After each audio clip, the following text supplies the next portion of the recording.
buenas tardes. Soy José Manuel, Ecoautoación con Juliet Maikeko y nada, en la charla de hoy voy a hablaros de telecomunicaciones aeronáuticas.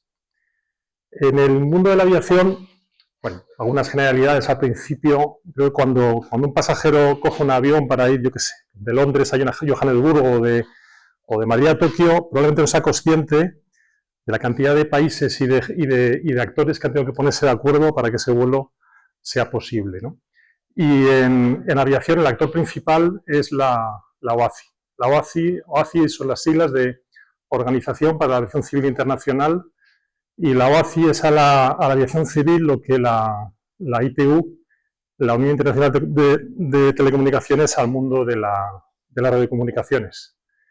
Bueno, un poquito de historia y por centrarnos, la OACI es una organización creada en el año 1944 en Chicago, con la firma del Convenio sobre Aviación Civil Internacional, y es una organización, bueno, adscrita a la ONU y está integrada por países. En la actualidad todos los países del mundo tienen representación en la OACI. ¿Y cuál es la función de la OACI? Pues la función de la OACI es redactar, generar normas y procedimientos que posteriormente, acordados evidentemente entre todos los actores, que posteriormente serán incorporados al derecho de cada país. Por ejemplo, el anexo 2, bueno, la documentación de la OACI se estructura en anexos, hay 19 anexos al convenio, y documentos. Documentos puede que haya, no sé, decenas o centenares, hay un montón de documentación. Entonces, por ejemplo, el anexo 2, el reglamento del aire, es como el código de la circulación, pero para el mundo de la aviación. Y ese en España tiene rango de ley, es de obligatorio cumplimiento. Otro ejemplo, así un poco más pues quizá vistoso, es el anexo 14, que trata de diseño y operaciones de aeródromos. Cuando vamos a coger un avión, vamos a un aeropuerto, sea en Tokio, en Singapur o en Buenos Aires, pues seguimos unos carteles que son nuevamente negros con letras naranjas, que pone departures o pone puerta. Bueno, el color de esos carteles no es arbitrario y no es casual. Está normalizado y está estandarizado para todo el mundo. Del mismo modo, cuando un piloto llega a un aeropuerto de día o de noche y ve una serie de marcas pintadas en la pista o una serie de luces, esas luces son las mismas en todos los aeropuertos del mundo. Y está hecho así a propósito, ¿no? Entonces, por eso quería introduciros un poquito la importancia de este tipo de actores. Nosotros vamos a hablar del anexo 10, que habla que bueno, regula o da rango de norma a las telecomunicaciones aeronáuticas. Y bueno, además de la OACI hay otra serie de entidades de normalización a nivel regional. A nivel regional me refiero pues Norteamérica o Sudamérica o Europa, ¿no? A nivel de comunicaciones, la FCC en Estados Unidos, la Comisión Federal de Comunicaciones; en Europa, el Instituto de Estandarización de las Telecomunicaciones, el ETSI. Estas son entidades impulsadas o que forman parte de la administración. Hay entidades, digamos, impulsadas por las aerolíneas, por ejemplo, ARINC. ARINC fue, vaya, me confundo de botón. ARINC fue una sociedad, ahora está extinguida, bueno, está parcialmente absorbida por otra empresa, una sociedad que se creó en el año 1929, es la que se creó por parte de aerolíneas, la crearon las aerolíneas para prestarse servicio de telecomunicaciones a ellas mismas. Y en Europa existe un homólogo, que sí que sigue existiendo y está vigente, SITA, ¿no? La Sociedad Internacional de Telecomunicaciones Aeronáuticas, se crea en el año 49 y tiene sede en Suiza. Estas, ya os digo, son empresas cuyos propietarios son las compañías aéreas y cuyo fin es prestar servicio de comunicaciones a las propias compañías. Y luego hay otra serie de actores, como por ejemplo, bueno, impulsados por la industria, como puede ser Euroca en Europa, que es una organización que engloba a los fabricantes de equipos de electrónica y de aviónica para la aviación. Bueno, hecha esta introducción, ¿cuántas antenas tiene una aeronave? Pues una aeronave puede tener desde ninguna antena hasta más de 20. Un globo es una aeronave. Un globo es una aeronave y un globo tiene matrícula. A ver si consigo... Bueno, aquí no se ve muy bien, pero la matrícula está aquí. Es Eco Charlie Lima Yankee Mike, creo que es la matrícula de este globo. Y un globo pues, no tiene antenas. Un globo, si quiere comunicarse el operador o el piloto del globo con tierra, lo hará a través de un walkie-talkie. Otra aeronave, una avioneta. Esto es una Papa Alfa 34, diseño del año 71, y todavía en producción. Esta tiene matrícula española, Eco Charlie y Eco Papa Romeo, y esta avioneta trae de serie dos antenas de VHF. Otro ejemplo puede ser un helicóptero. Este helicóptero, bueno, este es el Super Puma, es un clásico de la aviación militar y también de la aviación civil, de diseño francés, y este se reconoce mucho por la entrada de las dos turbinas, un helicóptero biturbina. Y este helicóptero, pues vamos a contar antenas. Una, con forma de aleta de tiburón, 2, 3 antenas. Estas, por lo que he visto, son habituales, tienen que venir de serie con el helicóptero. Y luego cada operador, en este caso el ejército suizo, pues lo puede equipar a conveniencia. Aquí vemos una antena en forma de látigo, otra aquí detrás en la cola.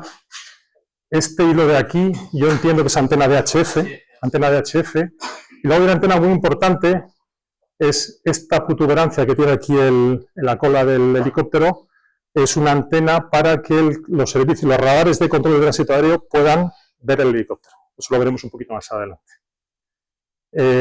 Otro helicóptero, este es de diseño alemán, es el Eco Charlie 135, en este caso el operador es la Policía Nacional, y antenas, vemos una aquí encima de la cabina, otra a mitad de la cola, otra al final de la cola. Esto yo entiendo que también es una antena. Probablemente estas por el tamaño sean antenas de VHF para comunicación con los servicios de control, y probablemente estas más pequeñitas sean de Tetra, para comunicación interna dentro de la infraestructura de la policía, lo que nos explicaba Vicente Exacto. Y luego volvemos a ver la protuberancia que os comentaba antes en el helicóptero del ejército suizo, esta de aquí, que es de nuevo la antena que equipa, forma parte del respondedor, y es para que los servicios de control transitorio puedan ver el helicóptero en el radar. Bueno, crecemos en tamaño, esto es un Airbus 320, y aquí pues aquí empiezan a aparecer más antenas. Se ve regulín la imagen, pero aquí tenemos 2 antenas en forma de aleta de tiburón, 3, aquí se ven 2 protuberancias, aquí hay otra más, y nada, las antenas en un avión donde se instala, pues donde funcionen y donde no molesten. Y normalmente es en la parte superior y en la parte inferior del fuselaje. Esto es un esquema de las antenas que incorpora el Boeing 737. El Boeing 737 es el equivalente al Airbus 320, el Airbus del consorcio europeo, y Boeing norteamericano es el competidor directo. Es un avión de medio radio, puede volar 4 o 5 horas quizá, más o menos es la autonomía aproximada de este avión, y pues aquí empiezan a aparecer más antenas. Yo aquí contabilicé 18 antenas. Pues así a priori pueden parecer un montón, pero si os fijáis, en un avión los servicios suelen estar como poco duplicados, triplicados o cuadruplicados. Entonces aquí veis, por ejemplo, ATC2 y ATC1, es el mismo servicio. La antena de TICAS es el sistema anticolisión. Es un sistema que si detecta, todos los aviones comerciales están equipados con TICAS, que si detecta la presencia de un avión en su espacio circundante, sugiere al piloto una maniobra de evasión, a los 2 pilotos. La antena de VHF son antenas para comunicaciones tierra-aire. Otra antena que tienen los aviones es un radar meteorológico, los aviones comerciales en el morro, protegido por un radomo, probablemente pues de composites, de material no conductor evidentemente, alberga la antena del radar meteorológico. Y, bueno, otras antenas, por ejemplo, es el LLT, eso es la baliza de localización de siniestros. El LLT es lo incorporan los aviones, los barcos también lo tienen. Es un sistema autónomo, alimentado, independiente del resto del avión, de tal forma que si detecta un impacto, emite una señal para que la baliza, por tanto el avión, sea localizable vía satélite. Las balizas de los aviones funcionan por impacto, la de los barcos por agua. Y luego una curiosidad es que cuando un avión se equipa con antena de HF, la antena se instala en el borde de ataque del estabilizador vertical, aquí, en la cola. Las antenas de HF son grandes Y en un avión, pues el sitio, el espacio es un bien preciado. Y pues habrá que alejarla del fuselaje, que es conductor, que suele ser de aleaciones de aluminio, y se suelen instalar aquí. No todos los aviones están equipados con antenas de HF. Este es un esquema también de antenas del Boeing 777. Este es un avión de largo radio, por tanto puede hacer saltos, pues, vuelos transatlánticos. Y básicamente, aquí he contabilizado 22 antenas, se repiten parte de las antenas que hemos visto en el modelo anterior y aparecen nuevas que son propias de la operativa de este avión. Si os fijáis, tiene antena para servicios de comunicación por satélite. En un Valencia-Estocolmo, pues no tiene un vuelo de 4 horas, no tiene sentido tener comunicación por satélite. Cuando hacemos un Madrid-Buenos Aires, en medio del mar, ahí no hay comunicación con nadie, pues sí es conveniente tener comunicación por satélite. Bueno, ¿por qué necesita tantas antenas una aeronave? He respondido en parte, pues, por lo que decía, una aeronave comercial, una aeronave civil, tiene radar meteorológico o weather radar, tiene sistemas de navegación, tiene radioaltímetros. Radioaltímetro se instala aquí abajo, en la parte inferior del fuselaje, y se usa para la aproximación. Cuando el avión está cerca del suelo, el radioaltímetro da indicación a la tripulación de la proximidad del suelo respecto al avión. Y aunque, en las sendas de aproximación siguen procedimientos que los separan del suelo, pues, si hubiera algún error, el radioaltímetro es una seguridad adicional. Esto hubo no sé en qué año fue, en los 80 quizá, un avión de Avianca aproximándose a la pista 33 de Barajas. Allí hay, en Madrid, aquí en Valencia también pasa, si se aproxima una Manises desde el interior, desde Ribarroja, la orografía a veces da falsas indicaciones de proximidad de terreno, ¿no? Entonces en Madrid había una zona en el valle del Tajuña, imagino que será, donde no eran infrecuentes las falsas indicaciones, y el piloto de Avianca pues le dijo lo último que se escuchó en cabina fue "cállate gringo", y no era una falsa indicación, era la verdad, se estrellaron y murieron todos. Bien, las telecomunicaciones aeronáuticas, antes en el anexo 10 que os he mostrado antes de la OACI son 5 volúmenes y hay un volumen que tiene 500 y pico páginas, o sea que dan para hablar, daría casi para un curso de la carrera, pero bueno. Se divide en 2 grandes grupos. Por un lado, las comunicaciones tierra-tierra. No lo vamos a ver, voy a mencionarlas brevemente. La comunicación tierra-tierra son muy importantes porque, por ejemplo, cuando un avión despega de cualquier aeropuerto, se emite un mensaje de salida, un mensaje de departure, y ese mensaje se emite pues a la compañía para que sepa que ese avión ha despegado, pero se emite, por ejemplo, de forma automática al aeródromo de destino. ¿Qué sentido tiene este tipo de comunicaciones tierra-tierra? Bueno, si el aeródromo de destino ya tiene constancia de que ese vuelo ha despegado, ya sabe a qué hora va a llegar y ya empieza a preparar los medios necesarios para recibir ese avión cuando llegue. Medios necesarios me refiero tanque de combustible, estacionamiento, filtros de seguridad.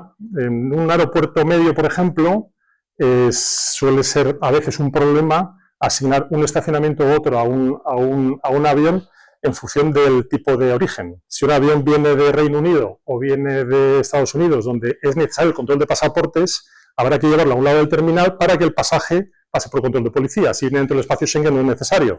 Entonces a veces ya un piloto llega y ve un stand libre y se enfada porque no lo ponen en ese stand, pero que ese stand es para espacio Schengen y usted viene del espacio de Schengen, por tanto tiene que ir a otro stand y está ocupado. Entonces, bueno, en fin, ahí tiene sus particularidades. Pero yo creo que las comunicaciones tierra-tierra para coordinaciones de los distintos actores, aeropuertos, operadores, compañías, son muy importantes. Y bueno, nosotros vamos a centrarnos en las comunicaciones tierra-aire. Hablar de comunicaciones tierra-aire es hablar del servicio móvil aeronáutico. Y en el servicio móvil aeronáutico engloba 3 grandes, digamos, especialidades o 3 grandes áreas. 3 áreas que serían las comunicaciones, la navegación y la vigilancia. En el argot se entiende por CNS. La gente de CNS se dedica precisamente a esto. Entonces, comunicaciones sería transmisión de voz y datos entre tierra y aire. La navegación es básicamente la radionavegación. En fin, pues quizá el que no esté... Bueno, cuando un avión despega de un aeropuerto y se dirige al aeropuerto de destino, pues tiene que saber cómo llegar. Ahí en medio, pues a veces no, o sea, no es fácil orientarse. Entonces, navegación, pues hay dos digamos, dos formas de navegar. Una es con referencias visuales al suelo. Si un piloto despega con una avioneta desde Requena y quiere ir a Ocaña, lo tiene muy fácil. Despega de Requena, deja la A3 a su izquierda hasta que llega a Honrubia. Cuando llega a Honrubia, coge la carretera de Albacete a Ocaña y cuando llega al nudo de carreteras, ve el aeropuerto y aterriza. Es una forma de navegar, es forma visual. Cuando pues servicios de helicópteros, Policía Nacional, Guardia Civil o servicios de contraincendios despegan de un aeródromo y van a atender un servicio, pues navegan con referencias visuales al suelo. Pero eso en un vuelo comercial no es operativo, sobre todo porque el vuelo comercial va muchísimo más alto y muchas veces tiene nubes por debajo y no ve lo que hay. Entonces se emplea la radionavegación. Un ejemplo de radionavegación que conoceréis es el GPS que tiene el móvil. Un receptor GPS recibe señales radio de satélites y es capaz de posicionarse. Pero bueno, antes que se inventara el GPS, había forma de navegar mediante medios radioeléctricos. Y digamos, la tercera área es la vigilancia. La vigilancia es, por un lado, determinar la posición del avión desde tierra, mediante radares, conocer su trayectoria y prestar el servicio de navegación aérea. Y también vigilancia es, de hecho, que un piloto, mediante radar meteorológico, vea si tiene una nube delante, un cumulonimbo, y decida no meterse por ahí, porque aquellos, en fin, meterse en un cumulonimbo es muy desagradable. Bueno, la presentación la he hecho de forma lineal, basándome en el Cuaderno Nacional de Asignación de Frecuencias, y he recorrido desde los 200 kHz hasta 1,2 GHz. Ya más arriba también hay servicios, pero no los vamos a ver. Este es un esquema de la OACI, donde se muestran los distintos servicios del Servicio Móvil Aeronáutico. Si os fijáis aquí en LF y en NF, el servicio que hay son radiofaros no direccionales de onda larga, los veremos. Si subimos en frecuencia, en la banda de HF, aquí el servicio que se presta es de voz, voz, datos, tierra, aire. Si ya vamos a las frecuencias de VHF, pues seguimos teniendo, bueno, esto es la banda aérea, que es muy popular, es probablemente la más conocida, ahí se transmiten voz y datos, y también hay servicios de navegación. Si subimos un poquito más, tenemos, esta es la frecuencia 406 MHz, si no recuerdo mal, de las balizas que os he comentado antes, son las balizas de localización de siniestros, funcionan en 406 MHz.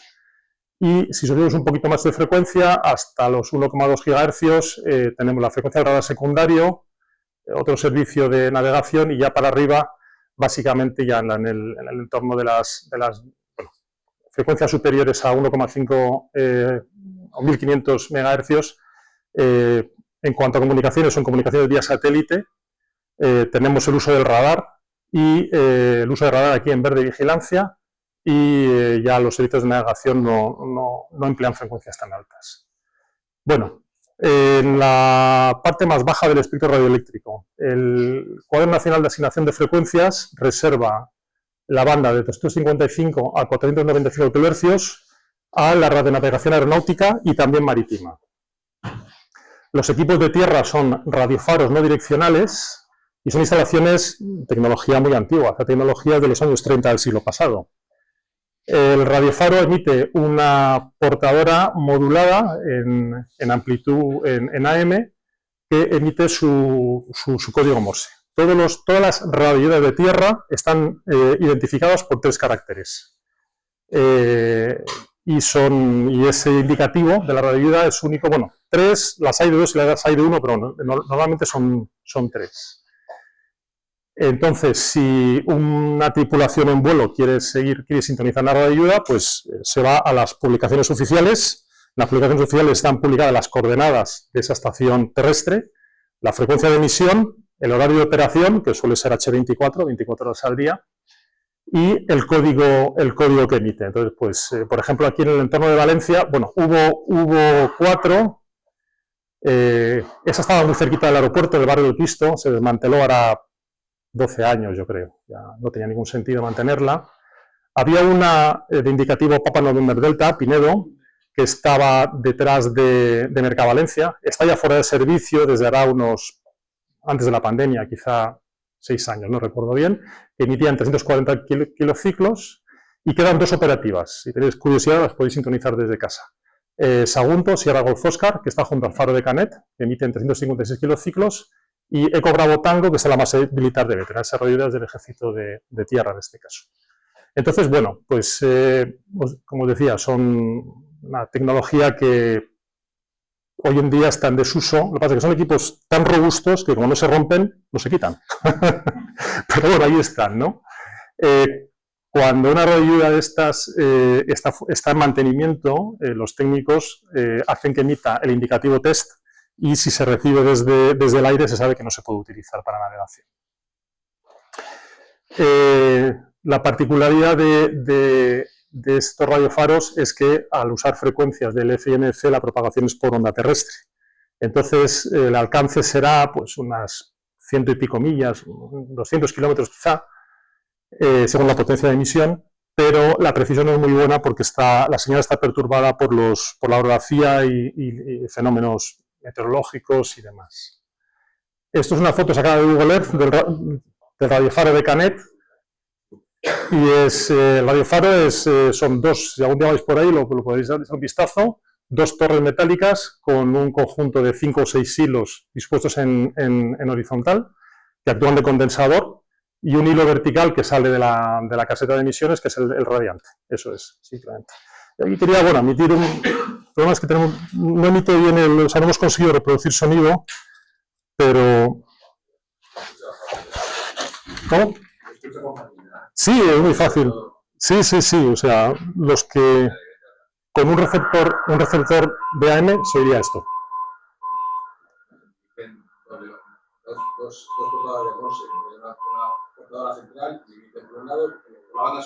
Es que es AM, esto es un receptor de AM, la emisión es en AM, no es... Claro, es modulación en AM. Bueno, seguimos. Uy, madre mía, me estoy enrollando yo hoy. El instrumento de a bordo para recibir la información de radiofaros es lo que se llama el ADF, el Automatic Direction Finding.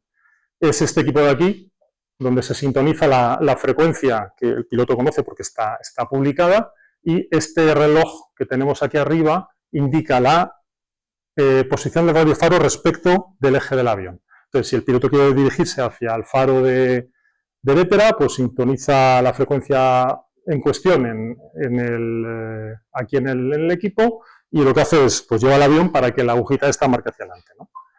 Bueno, esto tiene algunos inconvenientes, y es que si hace viento con esto no se corrige la deriva. Bueno, por ejemplo, si esto es el radiofaro al que nos queremos dirigir y tenemos mucho viento del norte y nos dirigimos en dirección este, el viento abate el avión. Entonces, ¿qué ocurre? Que el piloto siempre está encarándose hacia el radiofaro, pero la trayectoria que va a describir va a ser esta. Entonces, en fin, tiene unas limitaciones propias de la tecnología de la época. Esto, bueno, aprovecho que la foto que se ve bien, esto lo hablaremos un poquito más adelante. Estos son los receptores de VHF de comunicaciones y estos son de navegación. Seguimos en el espectro, subiendo el espectro radioeléctrico y vamos a la banda de HF. En el móvil, o sea, el servicio móvil aeronáutico, la banda de HF, reserva varias subbandas para comunicaciones de voz y de datos. Se emplea la banda lateral superior, tanto en voz como en datos, de forma normalizada. Todos los equipos emplean la banda lateral superior. Y en la transmisión de datos se emplea modulación MPSK, la velocidad es muy baja, 1800 baudios.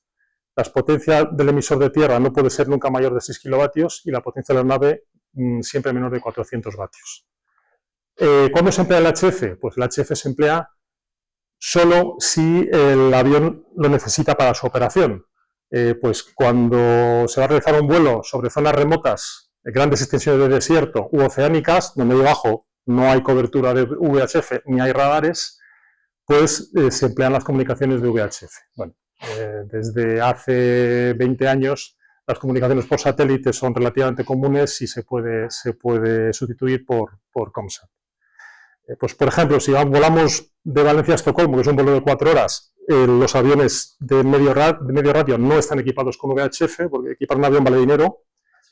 HF, sí, no están equipados con HF y los equipos de HF hay que mantenerlos. Entonces, pues eso cuesta dinero a la compañía y no le aporta nada, no se equipa. Ese mismo avión, si cubre la línea Valencia-Azores, pues sí se equipará, porque en el momento que salimos dirección oeste de la zona de cobertura, aquí representado con los círculos, la cobertura radar de los radares portugueses, aquí en Santiago hay uno también, que es español, a unas 200 millas, unos 300, casi 400 kilómetros, no hay cobertura radio, VHF, no hay cobertura radar, y el avión pues no se ve en los radares y no se puede hablar con él. Bueno, pues en este tramo, hasta que vuelva a entrar en cobertura de, de comunicaciones radar y VHF, pues ese tramo rojo, la forma de comunicarse con tierra sería mediante HF. Bueno, aquí he hecho una mención, es una curiosidad.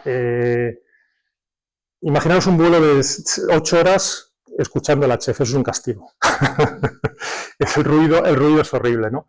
Entonces, los equipos de HF normalmente están silenciados y la forma de avisar a la tripulación que se quiere hablar con ellos es con el sistema SELCAL. Este sistema lo desarrolló ARINC, que es la sociedad esa que os he comentado, que representa a las compañías, lo desarrollaron por iniciativa de las compañías.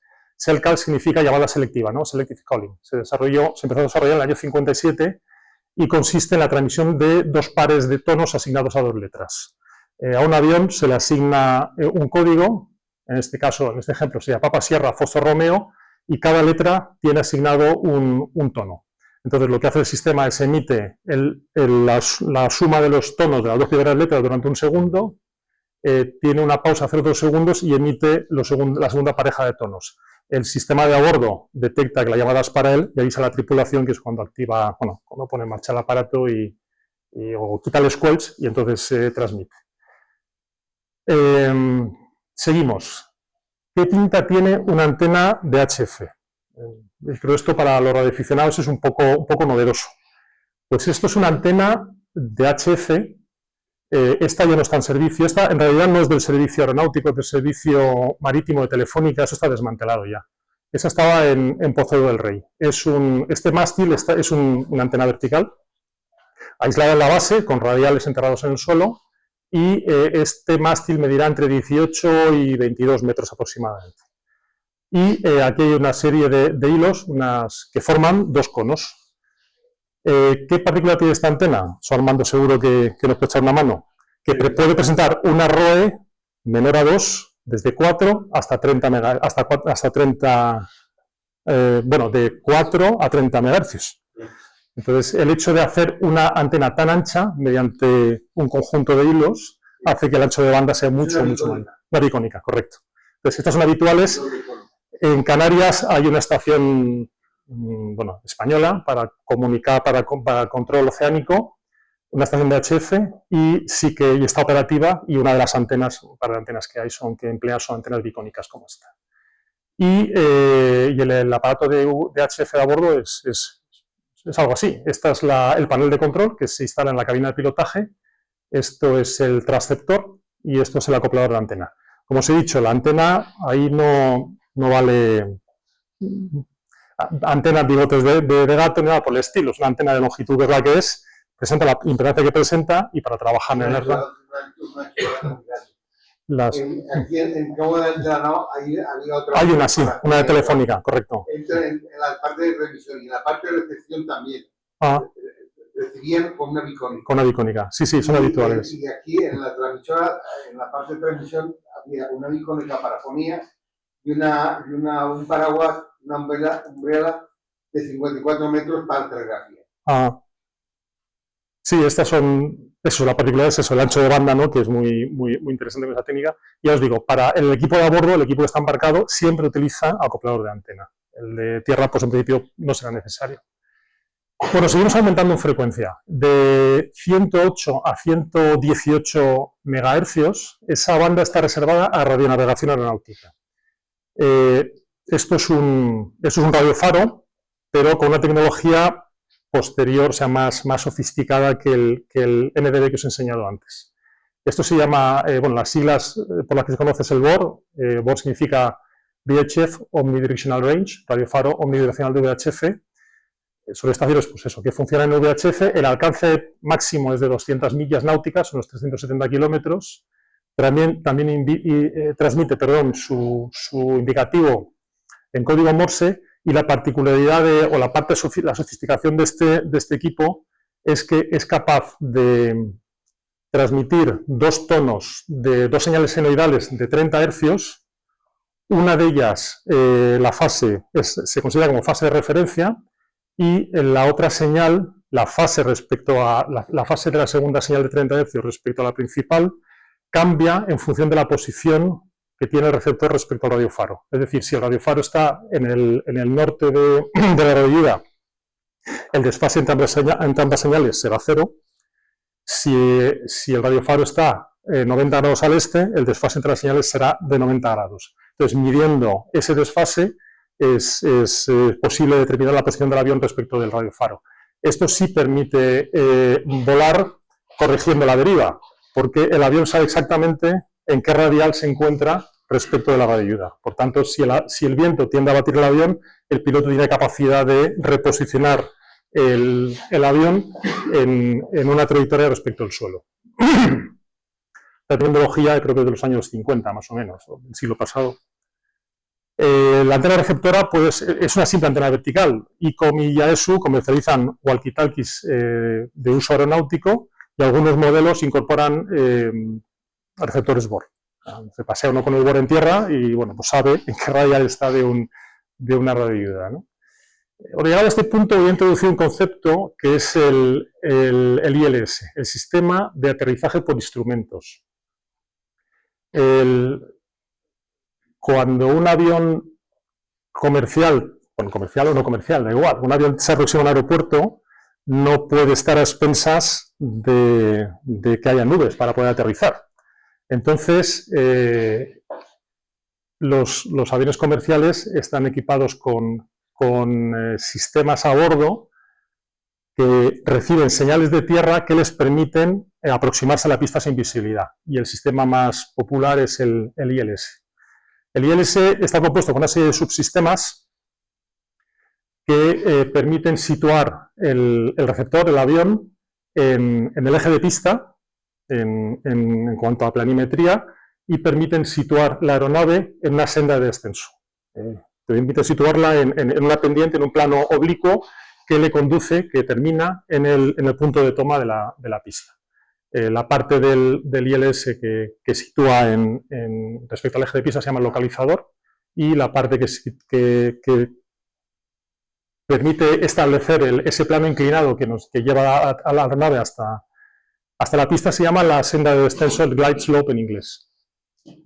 Entonces, bueno, siguiendo ese recorrido lineal que os comentaba antes, en el mismo segmento de 108 a 118 MHz también hay equipos ILS. ¿Os habéis fijado alguna vez en un aeropuerto hay unas antenas al final de la pista? Esas antenas son las antenas del localizador. En este caso, las antenas se instalan al final de la pista, por tanto, este avión no está empleando estas antenas para aterrizar, está empleando unas antenas iguales que hay al otro extremo de la pista, siempre están al final. Esas antenas es una raya de antenas que generan un patrón de radiación de tal forma que un receptor encontrará una modulación, un índice de modulación de 90 o de 150 hercios mayor si se encuentra a un lado o a otro del eje de pista. Y tendrá el mismo nivel de modulación si se encuentra alineado con la pista. Entonces, un receptor, en fin, relativamente sencillo a bordo, permite saber, sin ver lo que hay delante, si la aeronave se encuentra alineada con el eje de pista. Tanto el BOR como el localizador se presentan al piloto mediante relojes y con una agujita. Eso es lo que decía antes, esta foto se ve peor. Pues de nuevo, si una tripulación quiere venir a Valencia y se aproxima desde el mar hacia Manises, pues esa pista es la pista 3.0 y la pista 3.0 de Valencia tiene un ILS. Entonces el ILS tiene la frecuencia publicada, pues ahí se coge uno, eso lo hace un ordenador hoy en día, evidentemente, que no tiene una base de datos, pero hasta que se incorporaron los ordenadores a las cabinas de vuelo, el navegante cogía su manual y decía Valencia, frecuencia la que sea, pues se sintoniza la frecuencia en el equipo de navegación, que es el que cubre la banda de 108 a 118, se confirma que la ayuda funciona porque se reconoce el tono Morse y este instrumento, esta aguja vertical, es la que indica al piloto si está alineado con la pista o no. Si la aguja está a la izquierda, significa que la aguja, corrígeme, José María, es que la aguja que la pista queda a la izquierda, y si la aguja está a la derecha, es que la pista queda a la derecha, si no recuerdo mal. Entonces, el objetivo es que la aguja esté centrada. El instrumento este de abajo es el que se usa para el BOR, que es para navegación. El ILS es para aproximación y el BOR es para navegación. Y bueno, más adelante veremos que también existe una barrita, una aguja horizontal, que es la que indica la senda de planeo. Indica al piloto si está por encima o por debajo de la senda de planeo. Por tanto, en una aproximación, lo que debe hacer el piloto es, aunque no vea nada, aunque delante sea todo blanco y sea todo niebla, debes conseguir centrar esas dos agujas. Y aquí hago un símil que sería como coger el coche sin luces y meterlo en la puerta del garaje, fiándose del pip que hace el coche.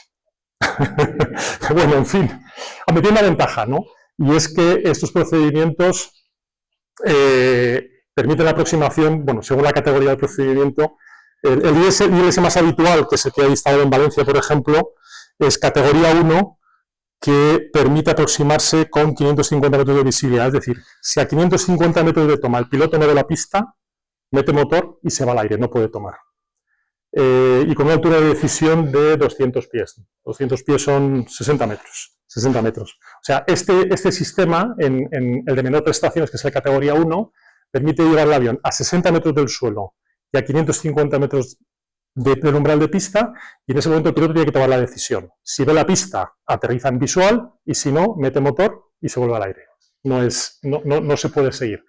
En aeropuertos más grandes como Madrid, Barajas, Barcelona y en Asturias también, porque hay nieblas muy frecuentes, hay ILS categoría 3, y el ILS categoría 3 permite descender hasta los 100 pies, hacia los 30 metros, y permite tomar con 200 metros de visibilidad. Hay sistemas, el ILS categoría 3, existe 3 Alfa, 3 Bravo, 3 Charlie. El 3 Charlie permite tomar con 0 visibilidad. Eso tiene un problema, y es que metemos el primer avión, pero luego no lo podemos sacar de pista, porque no existen medios para sacar el avión de la pista, con lo cual no existe, está especificado, pero no se usa. No tiene mucho sentido. Bueno, seguimos. Voy a saltar la banda aérea, la VHF, la veremos más adelante.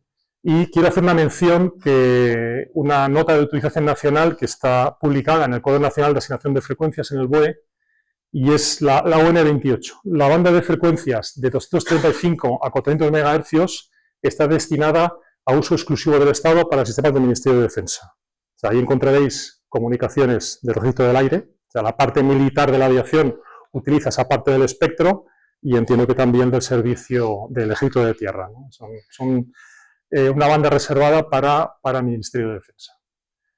Bien, seguimos subiendo en el espectro. Dentro de esa banda reservan a la aviación civil un trocito, y eso está reservado porque la OACI lo dijo en su momento. Entonces, como es un acuerdo internacional, hay que respetarlo.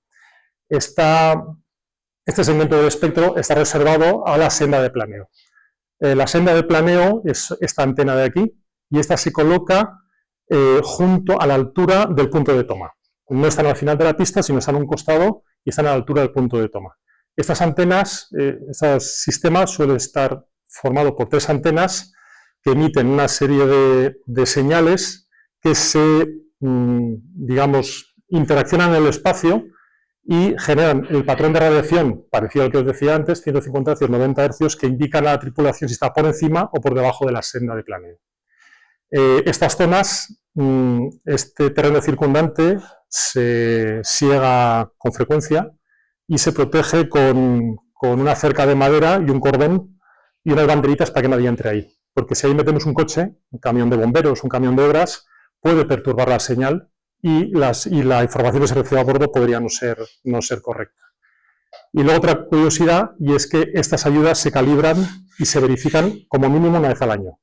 Y se certifican. Hay empresas de certificación donde un avión sigue las señales tanto de la senda como del como del localizador y certifica que cumple los requisitos necesarios para la navegación. Bueno, es evidente, o sea, imaginaros que hay que la instalación falla y un día aterriza un piloto sin una tripulación sin visibilidad y se estrella contra el suelo. Pues eso hay que evitarlo. Y para eso se verifican con periodicidad y se certifican. De hecho, si esto es como la ITV del coche. Si te vence la certificación, hay que apagarla y no se puede usar. Y no se usa. Bueno, seguimos subiendo en frecuencia. Ya lo vamos a dejar en los 1215 MHz, aunque luego sigue, se me ha hecho un poquito larga la presentación. Y aquí encontramos el DME. El DME es un sistema donde el avión interroga al equipo de tierra mediante una secuencia de pulsos separados 12 microsegundos. Bueno, en fin.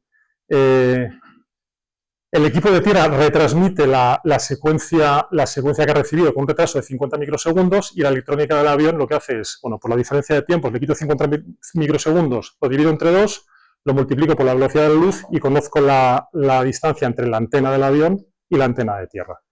Esto se usa conjuntamente con el DME, que os decía antes. Un DME permite la navegación si solo conocemos radiales a dos estaciones mediante el cruce de los dos radiales. Cuando había navegante a bordo de las cabinas de vuelo, pues sintonizaba una radio de ayuda, pues veían un mapa de papel, pues trazaba una línea, luego sintonizaba otra radio de ayuda y los desinteresaban las dos ahí donde estaba el avión. Bueno, pues esto permite, en la medida que conocemos un radial y la distancia, sintonizando una única ayuda, un borde ME, porque si estaban de forma conjunta, permite saber dónde está el avión. Y ya en esta parte del espectro se utiliza para el radar. Esto ya es vigilancia, lo que os comentaba antes de las tres especialidades. Esto es una antena típica de un radar civil. La parte de abajo, esto es la antena del radar primario, y la parte de arriba es una antena distinta de un sistema distinto que es el radar secundario. El radar primario, esto lo explicó muy bien Luis Empere en una charla que dio hace un tiempo, pues funciona, como sabéis, emitiendo una señal radioeléctrica, un pulso de señal de una potencia importante. La antena lo difunde esa señal, recibe el reflejo, el eco, de la masa metálica del avión normalmente y determina la posición. Pero vamos, ahí sabemos que hay una masa metálica que refleja radiofrecuencia. No sabemos a qué altitud está y no sabemos quién es. Entonces, el radar secundario es una evolución del radar primario que solo se usa en aviación civil porque requiere la colaboración de la estación móvil, la estación del avión. Esta es la antena que interroga la protuberancia que os comentaba antes en la cola del helicóptero. Lo que os decía, esa antenita cuadradita muy planita que estaba en la cola de los helicópteros. Esta antena emite una serie de pulsos codificados. Las antenas de las aeronaves del helicóptero, que os enseñaba antes, y los aviones también lo llevan, la reciben y responden un código. El código, hay dos códigos que se usan en la aviación civil. El código alfa es un código de 12 bits que tiene 4.096 posibilidades y identifica la aeronave, ¿no? Se asigna un código a cada aeronave antes del despegue. Y la interrogación en modo Charlie lo que da es la altitud de presión, la altitud respecto del suelo. Entonces, con eso, el radar civil puede situar un blanco, conoce la distancia y conoce la altitud, que eso es muy importante. Porque en navegación aérea, los aviones, una separación clásica es por niveles. O sea, se autoriza un avión a volar a 32.000 pies, otra avión a 33.000 pies, y sabemos que hagan lo que hagan, no se van a chocar. Uno está más alto que otro, ¿no? Entonces se utiliza esta tecnología. Evidentemente solo se puede usar en la aviación civil, porque el militar lo apaga y ya no lo ves. Bueno, aquí si seguimos subiendo en frecuencia, a partir de los 1215 MHz, tenemos radar primario de vigilancia. Radar Lanza es un radar español fabricado por Indra, que utiliza este rango de frecuencias. El radioaltímetro, que os comentaba antes, enlace de datos por satélite, el radar meteorológico del avión, funciona a frecuencias superiores a los 1200 MHz, y luego la radionavegación por satélite, GPS y Galileo. Bien, aquí llegamos a la banda aérea. Esta es probablemente la más popular y la más conocida. Va desde los 118 hasta los 137 MHz. Se emplea polarización vertical. La potencia del equipo de tierra no suele transmitir con 50 vatios y la potencia del equipo de aire suele ser 25 vatios. ¿Por qué se emplea la polarización vertical? Pues imagino que es porque es la forma más sencilla de conseguir un diagrama de radiación omnidireccional. En un avión o sea, en aviación civil, bueno, en aviación general, en comunicaciones tierra-aire no se puede emplear una antena directiva porque no sabemos dónde está nuestro corresponsal. Ni el avión sabe dónde está o sea, el avión hace un giro y la estación de tierra cambia de posición y viceversa. Una estación de tierra da servicio a los 360 grados a su alrededor, ¿no? Entonces se usan antenas omnidireccionales. La voz se transmite en AM, modulación alfa-T eco, y datos, hay transmisión de datos también. Hay una tecnología más antigua, que data del año 79, los primeros desarrollos se empezaron a hacer en el año 79, que utilizaba un canal de voz de AM, modulación MSK, a 2400 baudios. Esto de nuevo lo desarrolló la empresa que os comentaba antes, ARINC, la empresa estadounidense, para prestar servicios a las aeronaves, a las compañías, y hay una versión posterior que data del año 90 que permite llegar a velocidades de 31.500 baudios. Esto comparado con la velocidad que tenemos en la fibra de casa, pues es una ridiculez, pero bueno, es suficiente. Este segundo estándar lo desarrolló la OACI, por eso os comentaba la importancia de estos organismos internacionales. En la banda aérea se queda escasa, tiene este ancho de banda y falta espectro. A finales de los años 90, bueno, hasta hace... La canalización habitual ha sido de 25 kilociclos entre canales. Hasta finales de los años 90, en Europa se utilizaba 25 kilociclos y se decidió, ante la escasez de espectro, con 760 canales eran insuficientes, pasar a canalización 833. ¿Qué significa? Que donde antes teníamos un canal, ahora tenemos 3. Multiplicamos por 3 el número de canales disponibles. Sí, es obligatorio. Yo empecé a oír hablar del 833 en el año 2000, solo ha tardado 20 años en implementarse, con múltiples moratorias, pero al final, el último reducto fue la visión comercial, se adaptó antes. Sobre todo aquí la saturación se produce en Europa, en la zona de Centro Europa, porque bueno, ahora veis por qué. Tiene que ver con el alcance. Y el último reducto fue la aviación general, que bueno, decía, oye, si yo solo voy a volar en Requena, solo voy a volar en Castellón, ¿para qué tengo que gastarme 2.000 euros en un equipo de radio, porque son los precios de los que se despachan, si el servicio que me da es el mismo, ¿no? Pero ya la Dirección General de Aviación Civil dijo, mira, hasta la fecha que dice José María, y a partir de ahí, el que no tenga equipo de radio no vuela. Y luego hay otra parte quizás un poco más preocupante. Esto yo creo que fue iniciativa francesa, que dijo, bueno, bien, se nos queda escaso el espectro. Hemos multiplicado por 3 la capacidad, reduciendo el ancho de banda de los canales, pero ¿y si ampliamos el espectro? Pues el Cuadro Nacional de Asignación de Frecuencias considera o atribuye al servicio aeronáutico, al servicio móvil aeronáutico, de 138 a 144 MHz. Detrás estamos nosotros. Y eso lo harán al revés. Lo que no por abajo. Por abajo. Bueno, cuando las ETMs migren a también puede ser, sí, porque en realidad la parte de radionavegación que os he comentado antes, de los BORES y el ILS, empieza en 108, que es donde acaba la banda de FM comercial, de radiodifusión, exacto. Bueno, ahí nos quedaríamos más tranquilos. Muy bien, frecuencias singulares de la banda aérea. 121.5 es el canal de emergencia. Por normativa internacional, toda estación de tierra, es decir, todo centro de control o toda torre de control, durante su horario operativo debe estar a la escucha en 121.5. Y las estaciones móviles, los aviones, también lo mantienen a la escucha los comerciales, a partir de un cierto nivel de vuelo, normalmente a partir de 15.000 pies, cuando están ya establecidos en ruta, sintonizan 121.5. 23.100 es la frecuencia SAR. SAR significa Search and Rescue, es búsqueda y rescate, y esa frecuencia está destinada exclusivamente a servicios de búsqueda y rescate.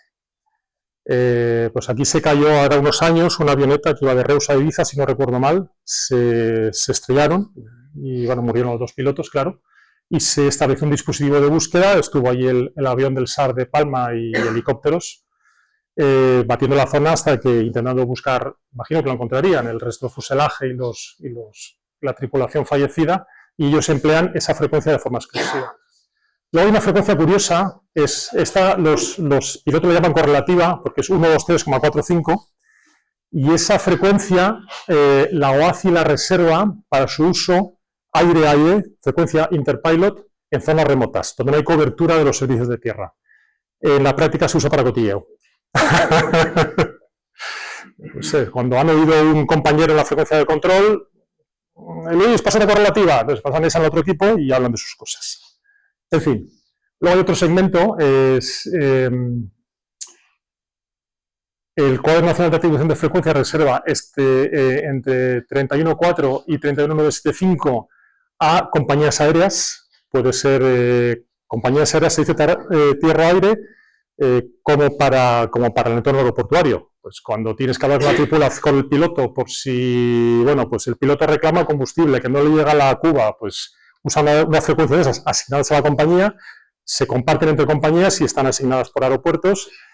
Iberia Operaciones, que no me ha llegado la cuba, que nos tenemos que ir, que qué pasa con la cuba, o que no me han retirado la pasarela, o habéis acabado con las maletas. Por ese tipo de comunicaciones se realizan ese rango de frecuencias. Luego hay tres frecuencias reservadas al primer sistema que se desarrolló de datos tierra-aire. Son 3 frecuencias concretas, estas 3 de aquí. Sí. Bueno, de hecho, sí. O sea, en Valencia, de hecho, hay en el centro de emisores de NAIRE hay servicios ACARS, hay servicios para ARINC y para SITA. Todavía se usa. Aunque imagino que a la larga dejará de usarse porque se impondrá el VDL, que es el que está normalizado por la OACI. Y el VDL, el enlace de datos, en Europa utiliza este rango de frecuencias.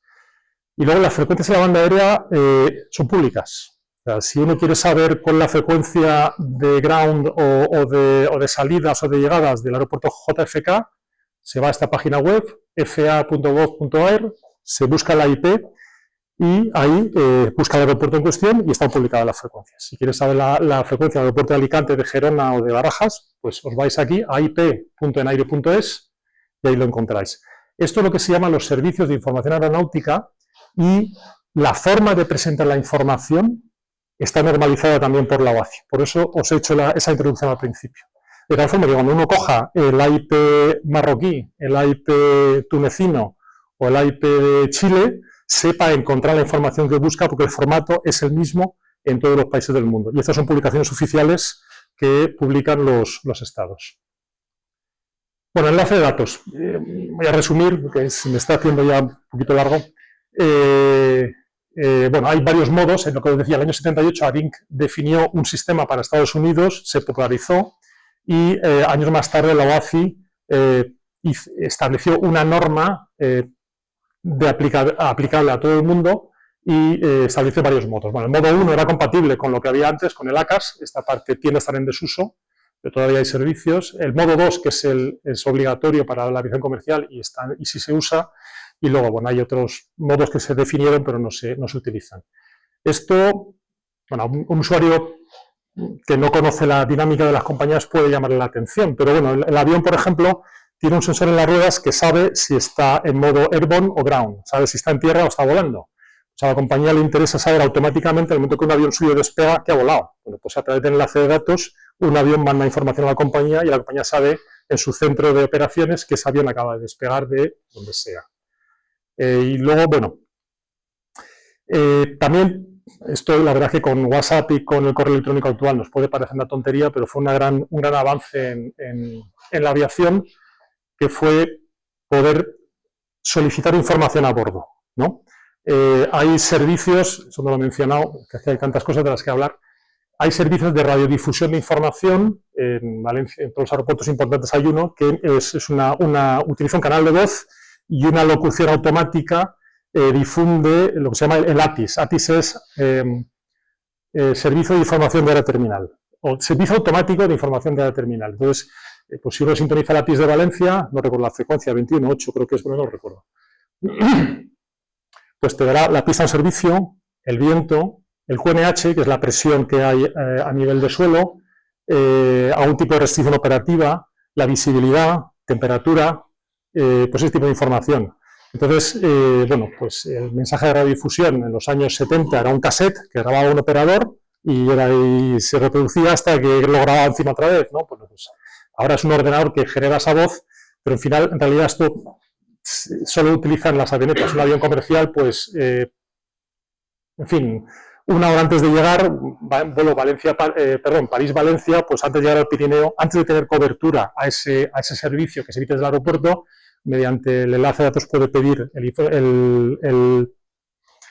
digamos, el informe meteorológico de Valencia o de Helsinki, da igual, puede conseguir cualquiera. Y luego, cuestiones pero de compañía. Bueno, esto lo he sacado de la página de Rowell Collins, que es un fabricante de aviónica, por eso aparece su nombre aquí. Eso es una simulación, ¿no? Aquí pone catering, o sea, el catering, el servicio de comida a bordo, ha sido, en fin, has been arranged para 4 pasajeros y 2 miembros de la tripulación, ¿no? Pues hay mensajes de compañía que son importantes y, bueno, por ejemplo, yo qué sé, pues uno se coge un avión con una escala en un aeropuerto, porque tiene 2 saltos, pues se puede informar a la compañía o sea, la compañía puede informar al piloto, oye, intenta darte prisa porque tengo 20 pasajeros que tengo que embarcar en el siguiente vuelo, vas con retraso, mantén a la gente sentada, a esos me los sacas al principio, me los sacas esos 20, que habrá una persona esperándole y se los llevarán para hacer la conexión. O mira, chico, llegas tan tarde que van a perder la conexión, díselo y ya que lo sepa, ya le buscaremos un hotel. Bueno, pues esa información va a través de ahí. Y luego también va información relativa al control de tránsito aéreo. Esto es la información se puede ver en pantalla, se puede imprimir. Esto es información relativa a un plan de vuelo. Los acrónimos un poco especiales, pero bueno, especiales, son particulares, también normalizados por la OACI. ADEPS es aeródromo de salida, aeródromo de destino. La EOBT es la hora prevista de fuera de calzos. Bueno, una serie de información que es propia de los servicios de control de tránsito aéreo, que también se maneja a través del enlace de datos. ¿Dónde queda? ¿Cómo son las estaciones terrestres de comunicaciones? Pues mirad, las estaciones terrestres de comunicaciones normalmente son complejos radioeléctricos. La parte de VHF se suele agrupar en un centro de emisores y un centro de receptores separado por lo que ve el terreno, entre 200 metros o 400 metros. En este caso está separado de 400 metros. Y en un edificio solo hay, o sea, en aviación se intenta no usar transceptores, se usan emisores o receptores. Entonces, en un edificio se instalan todos los emisores y en otro edificio todos los receptores. Pensad que los receptores son sensibles y, claro, tener un poco lo que pasa en el PI, ¿no? O sea, si tienes en un emisor se pueden instalar hasta 20 canales de radio distintos. Entonces, claro, tú estás recibiendo un canal y 25 kilociclos más allá tienes otro que está emitiendo, pues igual, en fin, si afinas mucho el oído para oír el avión que está muy lejos, te perturba el emisor que tienes al lado, entonces se suelen separar. Y según el complejo radioeléctrico, esto es una antena radar, es un radar civil. Esto, bueno, son fotos sacadas de internet, por lo tanto, pues yo entiendo que se pueden comentar. Esto es para Cuello del Jarama. Además, cuando os vais a Madrid, pues a Baraja lo veréis, o sea que no tiene mucha pérdida. Es un complejo radioeléctrico, tiene una estación radar y estas torres son las que albergan las comunicaciones, las antenas de VHF. Fijaros que se utilizan torres que suelen tener 6 u 8 antenas. Las antenas de mayor diámetro son para la banda de VHF, son para las frecuencias militares, y las más finitas son para frecuencias civiles. Y aquí tenéis uno de los 3 radares que hay que dan servicio a Barajas. Barajas tiene servicio de 3 radares. Si falla uno, todavía quedan 2. Y luego otro entorno donde se suelen instalar antenas es en las torres de control de los aeropuertos. Tenemos el edificio, tenemos la seguridad, tenemos la energía, tenemos el usuario, instalemos antenas arriba. ¿Qué tipo de antenas se usa en aviación? Pues mirad, esas antenas, bueno, estas eran fabricadas por RIMSA. RIMSA significa radiaciones en microondas, está en Arganda y hacen antenas también para satélites, tienen una división de espacio. Las antenas yo las he visto instalar hasta el año 2004, ya están abandonadas, creo que ya no se fabrican. Esto es un dipolo para emitir en la banda de 118 a 150 MHz y esta antena es un discono y se utiliza para la banda de 215 a 420 MHz. Esta se usa para las frecuencias militares y esta para las frecuencias civiles. Y una cosa que quiero llamar la atención es que esta antena no tiene ganancia. Aquí no se ve muy bien, pero aquí la ganancia son 2 dBi. 2 dBi es menos 0,17 dBs, más o menos. ¿Por qué no tiene ganancia en la antena? Porque se busca el diagrama lo más omnidireccional posible, que no haya ninguna dirección privilegiada, porque el avión puede estar en cualquier lado. Y luego también esta antena tiene una particularidad, esas dos pletinas que veis, esas se instalaban para precisamente ganar ganancia en la vertical de la antena. Porque si usamos un dipolo vertical, el diagrama de recepción será como dos cardioides y en la vertical en principio no recibiríamos señal, siempre recibiríamos algún reflejo. Bueno, pues eso se diseñaban así para evitar eso. ¿Qué pinta tiene un equipo de tierra? Pues es un equipo Telerad, tendrán 15 o 20 años estos equipos, los actuales son más pequeñitos, son equipos que se instalan en rack. Si uno va a ver una estación de comunicaciones tierra-aire, pues verás un rack con 40 equipos como estos. Si equipamos 20 frecuencias, como todo está duplicado y luego hay 2 o 3 de reserva, pues veis a lo mejor 40 equipos de estos. No sé, 4.000 euros cada aparato. Un dinero. Un dinero. Solo esto, luego la instalación, ¿no? Este es el transmisor y este es el receptor. Este fabricante es un fabricante francés que fabrica este equipo que permite, según la configuración, es equipo digital. Los equipos nunca se instalan en el lugar de utilización, ¿no? Hay equipos que instalan a 200 kilómetros de distancia. Por ejemplo, aquí en Valencia hay emisores que dan servicio a Palma de Mallorca o dan servicio al Centro de Control de Barcelona. La señal se transmite desde Barcelona hasta aquí, bueno, y desde Control Madrid se llevan aviones que están sobre Santiago de Compostela. Entonces, pues se lleva la señal desde Control Madrid hasta Santiago. Estos equipos permiten llevar, bueno, hasta hace unos años se utilizaban líneas telefónicas de 600 ohmios alquiladas, eso ya está en desuso, ahora se utiliza voz sobre IP, y esos equipos ya permitían la voz sobre IP, y luego también el mismo fabricante te permite usar AM para la banda aeronáutica y FM para la banda náutica. Ese mismo equipo lo puedes instalar para comunicaciones marítimas. Terminal de usuario en tierra. Esto es una consola de control que estuvieron instaladas en las torres de control españolas desde los años 80 hasta Paja Ibérica, exacto, sí señor. Hasta esta se desmanteló en Valencia en el año 2004. En fin, en Alicante se desmanteló mucho antes, en Alicante se desmanteló en el 98, una cosa así. Y es una posición de control. Aquí detrás está, bueno, la muestro porque este equipo ya lleva desmantelado casi 20 años. Aquí detrás está la ventana donde se ve la pista y la posición de control, la verdad es que igual decepciona un poco. Aquí tiene el controlador indicador de viento de los anemómetros que hay en pista, la hora. Cuando eso estaba funcionando, es verdad que esto era un aeródromo militar. Yo he conocido ahí la hora con 2 relojes de cuarzo en el año 2001 que el técnico de mantenimiento sincronizaba llamando al servicio de señales horario telefónica. 2 relojes de cuarzo, cuando la diferencia entre la hora de los 2 relojes difería más de 5 segundos, llamaba al servicio telefónica, pulsaba un botón y lo reseteaba. Se cambió por un servidor de hora. ¿Cómo? Y el radar aquí. El radar aquí, claro, ahí no hay radar. Exacto. El radar ahí, mirando fuera, ¿no? Entonces, aquí identificamos, este es el sistema de comunicaciones voz principal y esto es un equipo de último recurso. Esto es un transceptor, como se podía instalar en una avioneta. Este sí que tiene la antena en el techo de la torre, sobre la cubierta de la torre, y emite una potencia limitada, 5 o 7 vatios, una cosita así. Si el equipo principal falla, el controlador activa el equipo de emergencia que tiene alimentación con una SAI y además tiene alimentación a baterías. Y con este microteléfono pues habla con los aviones, ¿no? Este es el equipo, bueno, eso es tecnología de los años 80. Me dijo Paje que estaban basados en el microprocesador Zilog Z80. O sea que, en fin, que esto es antiguo, ¿no? Esto en realidad es un panel de control de una matriz de conmutación. En la sala de equipos llegan señales telefónicas, señales de equipos de transmisión, señales de equipos de recepción y el controlador selecciona el canal que quiere operar. Pues se pulsa este botón, verde es recepción y al pulsarlo habilitamos ese canal en RX, ¿no?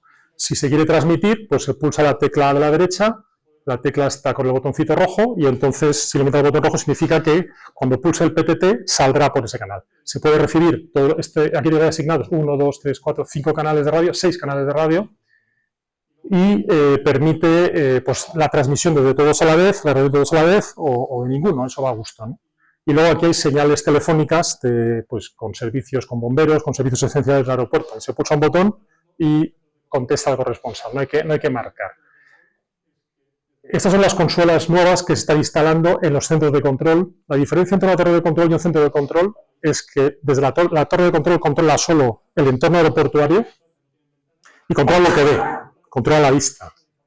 El centro de control es una sala que muchas veces no tienen ventanas y se controla en base a la información radar que se presenta en pantallas.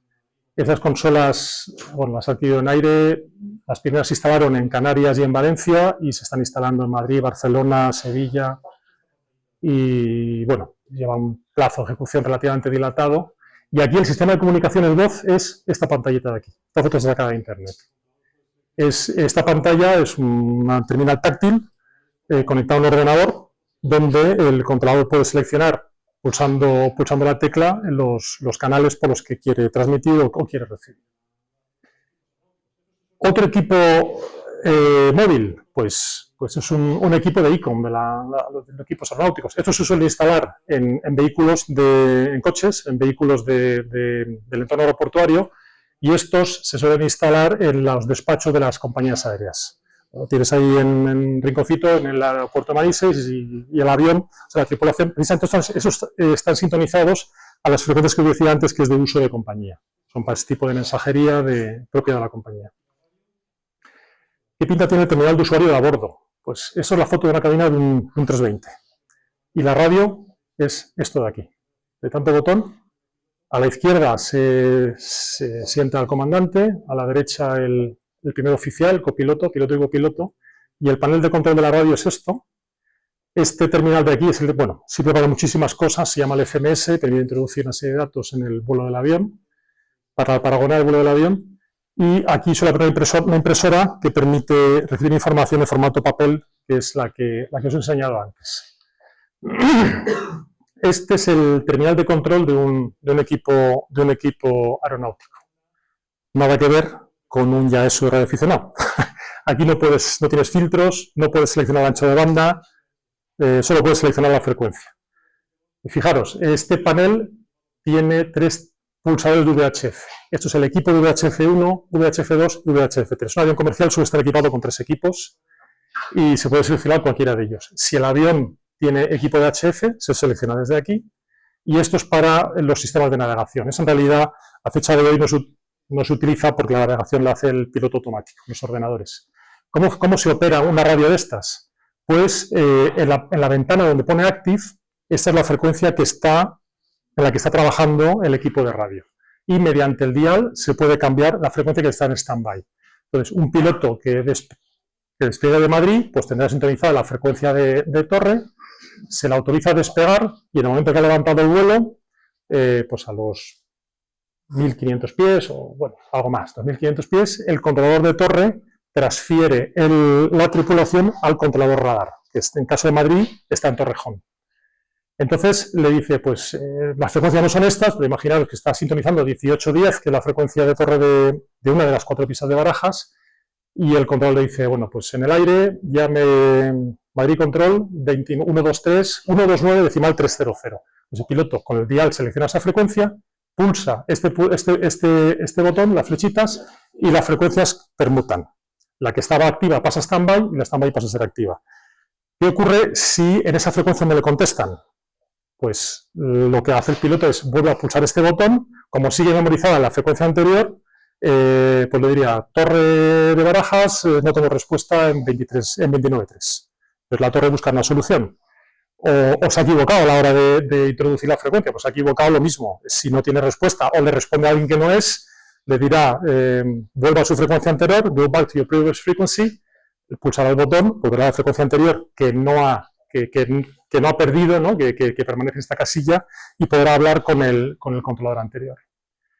Otros equipos embarcados, pues un walkie-talkie. Si vamos en globo, usaremos esto. Y estos equipos son de ICOM. ICOM no tiene, bueno, creo que ya eso también los pone. Ya eso sé que tiene walkies, equipos de panel no sé si tiene, y la dinámica es la misma. Active, standby, conmutación, volumen y selección de frecuencia, no hay más. En aviación todo lo que se graba, todo lo que se habla, se graba. He encontrado esta foto en internet. Este grabador estuvo en servicio en la Torre de Valencia hasta el año 2004.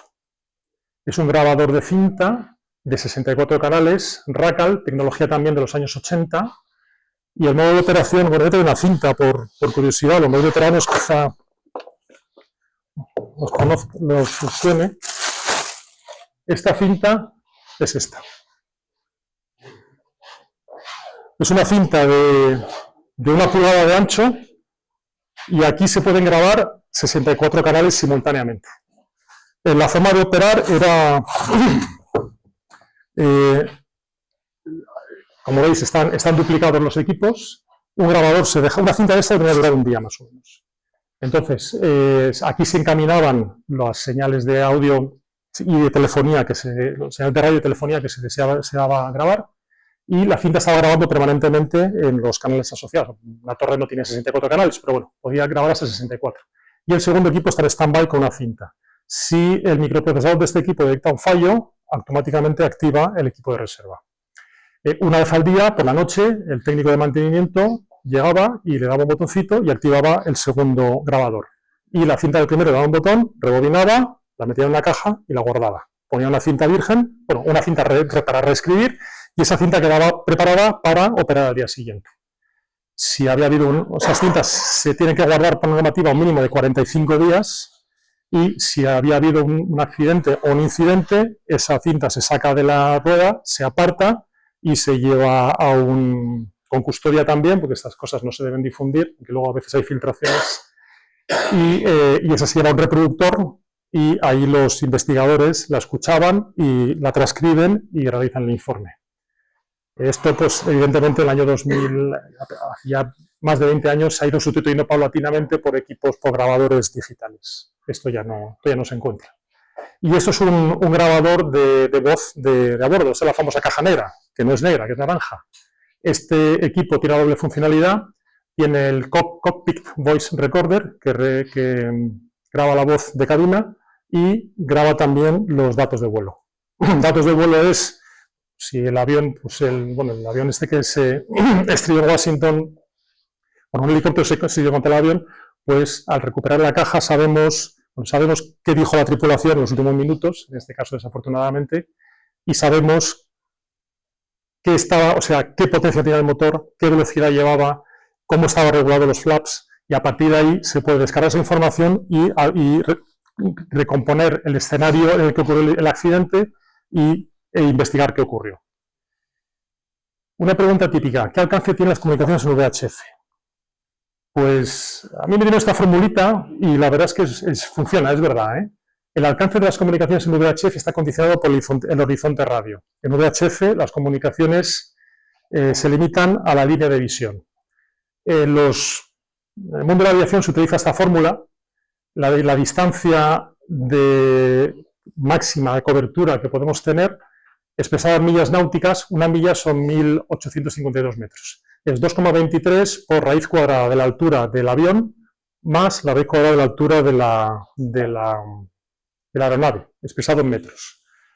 Un avión volando a 32.000 pies, esto es muy habitual en aviones comerciales, son 9.600 metros sobre el nivel del mar, el horizonte radio son 400 kilómetros, con 25 vatios de potencia y antenas de 0 dB. Y si el avión está volando a 42.000 pies, que es un poco el margen en el que se mueven los aviones comerciales, entre 32.000 y 42.000 pies, entre 9.600 y 12.600 metros, el horizonte radio aumenta hasta los 462 kilómetros. ¿Por qué se queda escaso el espectro radioeléctrico? Pues precisamente por esto. Porque si se asigna una frecuencia de radio a un sector de control, y ahí volando, ese sector lleva aviones que están volando a 42.000 pies, ese avión puede ser escuchado a 462 kilómetros. Pero, para que no se interfiera con otro avión, el borde del siguiente sector tiene que estar 462 más allá. En fin, El caso es que cuando se asigna una frecuencia a un sector de control o a un servicio, esa misma frecuencia hay que asignarla muchos kilómetros más allá. Aquí en España no hay problemas en realidad, porque nuestro vecino es el mar. Entonces, pues hay canales suficientes, pero en el centro de Europa hay congestión y por eso se decidió pasar de espaciados 25 kilociclos a 833. Los equipos 833 son mucho más, requieren una estabilidad de frecuencia mucho mayor, no puedes desviarte mucho. En fin, son equipos más sofisticados. Bueno, aquí me entretuve demostrando la fórmula, pero básicamente es esto. Ese es el principio. No se complica mucho la vida y funciona. Si eso es la curvatura de la Tierra, esa es la altura del punto 2 y la altura del punto 1, trazamos un segmento y aplicando Pitágoras de triángulo sale esa fórmula. Yo hice unas pruebas en casa con una antena. Esa antena es de 156 MHz, está pensada para la banda náutica y desde casa pues me puse a ver qué oía, ¿no? Y bueno, pues oír un avión a 250 kilómetros sobre Palma es habitual y se oye bien.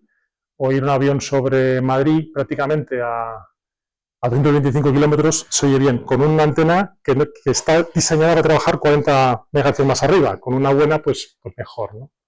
En fin, y luego aquí ya acabo.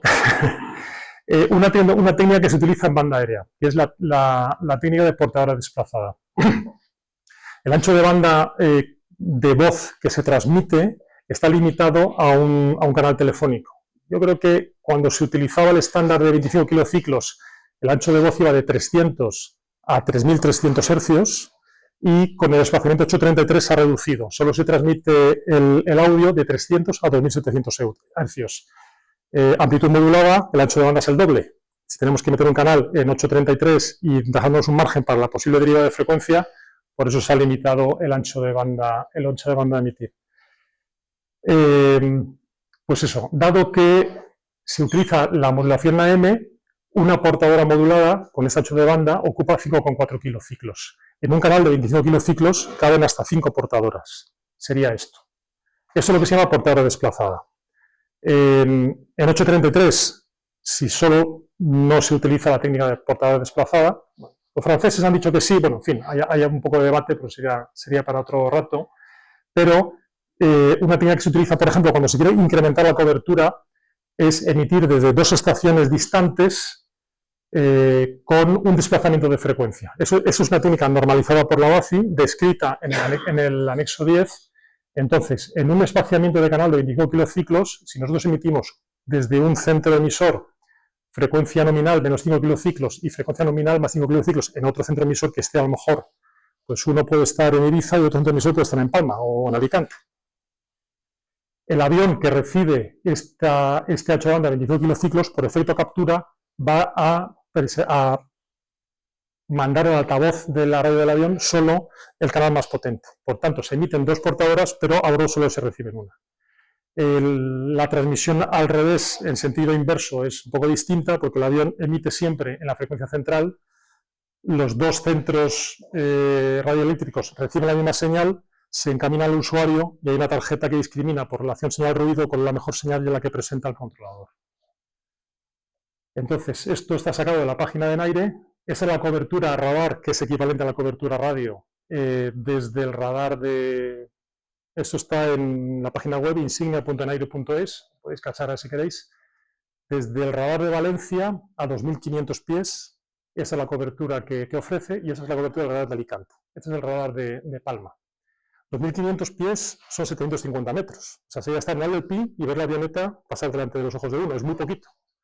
Pero bueno, esa es la cobertura que ofrece. Entonces, si se quiere prestar servicio en toda esta línea de costa, a esa altitud tan bajita, o a niveles altos la cobertura se incrementa, pues lo suyo es montar un emisor en Alicante, uno en Valencia con frecuencias desplazadas y se puede prestar servicio con una única frecuencia.